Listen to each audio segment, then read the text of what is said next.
स्वागत है आप सबका हमारे इस यूट्यूब चैनल पे। तो कल जैसे कि हमने कंपनी क्रिएशन सीखा था, तो हमने एबीसी लिमिटेड नाम की एक कंपनी बनाई थी। तो आज हम इसमें सीखेंगे जीएसटी इनेबल करना। तो जैसे कि आप सब जानते हैं, फ्रॉम 1 जुलाई 2017 गवर्नमेंट ने जीएसटी मैंडेटरी करके रखा है पूरे इंडिया में। तो टैली में जीएसटी इनेबल करने के लिए हमको क्या करना होगा, तो आज हम वो देखेंगे। तो सबसे पहले आप जैसे ही गेटवे ऑफ टैली पे आ जाए, तो आप सबसे पहले F11 में जाइए। F11 means features. फीचर्स में जाने के बाद आप यहाँ देख पा रहे हैं स्टैट्यूटरी एंड टैक्सेशन ऑप्शन है। तो ये ऑप्शन पे आप क्लिक करेंगे तो आपको कुछ ऐसी विंडो दिखेगी। सबसे पहले आपको यहाँ दिख रहा है enable GST, goods and service tax, इसका फुल फॉर्म है। तो यहाँ पे यस करिए। इन सेट अल्टर जीएसटी डिटेल, तो यहाँ भी यस करिए। हाँ, तो जैसे कि आपने कल देखा था हमारी वीडियो में, अगर नहीं देखा है तो मैं आपको डिस्क्रिप्शन में लिंक दे दूंगा, आप वहाँ जाके भी देख सकते हैं। हमारी जो कंपनी थी वो स्टेट महाराष्ट्र था, तो स्टेट यहाँ हमने महाराष्ट्र सेलेक्ट कर दी। हमारा जो टाइप है रेगुलर है। रेगुलर मीन्स आप यहाँ पे जो है आपके जो गुड्स हैं आप उसका क्रेडिट ले सकते हैं।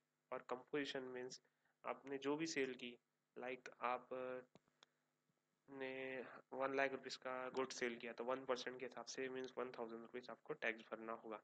तो जैसे कि आप जानते हैं हमको आईटीसी लेना है, तो हम रेगुलर में है। एसएससी ऑफ अदर टेरिटरी नहीं, हम एक ही टेरिटरी में है। जीएसटी एप्लीकेबल फ्रॉम, जैसे कि आप जानते हैं कि जीएसटी जो आया था 1 जुलाई 2017 से आया था। हाँ, अभी यहाँ पूछ रहा है जीएसटीएन नंबर का। जीएसटी नंबर क्या है, तो जैसे कि आप जानते हैं हम लोग महाराष्ट्र में है तो 27 आएगा। फिर आगे आता है आपका पैन, लाइक ए 5 टाइम्स ए डाल दिया मैंने, 1111 Z, ये पैन का फॉर्मेट रहता है। और रैंडम कोई भी नंबर रहता है 1Z0, जो भी आपका जीएसटी नंबर रहेगा आप यहाँ डाल दीजिए, इंटर कर दें। वेरीफाई, अगर आपका नंबर सही रहेगा तो आपको यहाँ वेरीफाई नहीं बताएगा। लाइक मेरा तो ये डमी नंबर है। तो पीरियोडिसिटी ऑफ जीएसटीआर1, जीएसटीआर1 क्या रहता है, जहाँ हम अपनी सेल अपलोड करते हैं।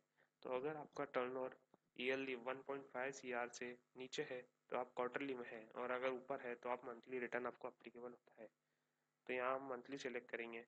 ई way bill applicable, yes.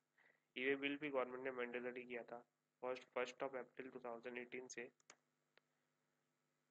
Threshold limit, government ने लिमिट इसकी 50,000 रुपीज़ बोली थी। अगर आपका बिल 50,000 से नीचे है तो आपको ई वे बिल बनाने की ज़रूरत नहीं है। और अगर आपको ई वे बिल 50,000, आपका बिल 50,000 के ऊपर है तो आपको ई वे बिल बनाना ज़रूरी है। Applicable for intra state with in Maharashtra, अगर मैं माल सेल करता हूँ तो गवर्नमेंट ने लिमिट सेट करके रखी है 1 lakh rupees. Enable tax liability on advance receipt, नहीं ये हमको अप्लीकेबल नहीं है। ऑन रिवर्स चार्ज, अगर आपका कोई माल आप खरीद रहे हैं, लाइक यूआईडी डीलर से, लाइक गवर्नमेंट ने महाराष्ट्र में कॉटन जो है, एक एग्जांपल कॉटन जो है, उस पर अगर आप कोई भी रुपये गुड परचेज कर रहे हैं तो आपको उस पर आरसीएम भरना कंपलसरी है। तो अगर आपका कॉटन या समथिंग जो ऐसा आइटम है जिस पे गवर्नमेंट ने रिवर्स चार्ज अप्लीकेबल करके रखा है तो आपको यहाँ यस करना है, अदरवाइज नो कर दीजिए।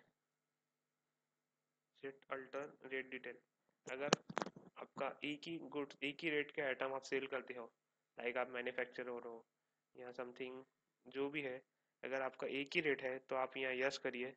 तो आपको यहाँ पूछेगा कि लाइक टैक्सेबल 5% का आइटम है मेरा। और अगर नहीं, लाइक आपकी ग्रोसरी शॉप है जहाँ बहुत सारे आइटम्स सेल होते हैं और बहुत सारे अलग अलग रेट रहते हैं, तो यहाँ पे नो कर दीजिए। प्रोवाइड एलयूटी बॉन्ड डिटेल, अगर आपका एक्सपोर्ट्स होता है तो आपको यहाँ यस करना है, अदरवाइज नो करिए, एक्सेप्ट कर दीजिए। तो कुछ इस तरह से आपका जो है, आप यहाँ पे पैन नंबर डालिए 1 2 3 4 5 1111 और Z,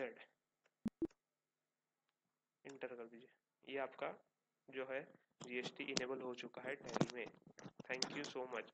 अगर आपको वीडियो पसंद आया है तो लाइक, सब्सक्राइब एंड शेयर ज़रूर कीजिए। और अगर आपको कोई भी डाउट है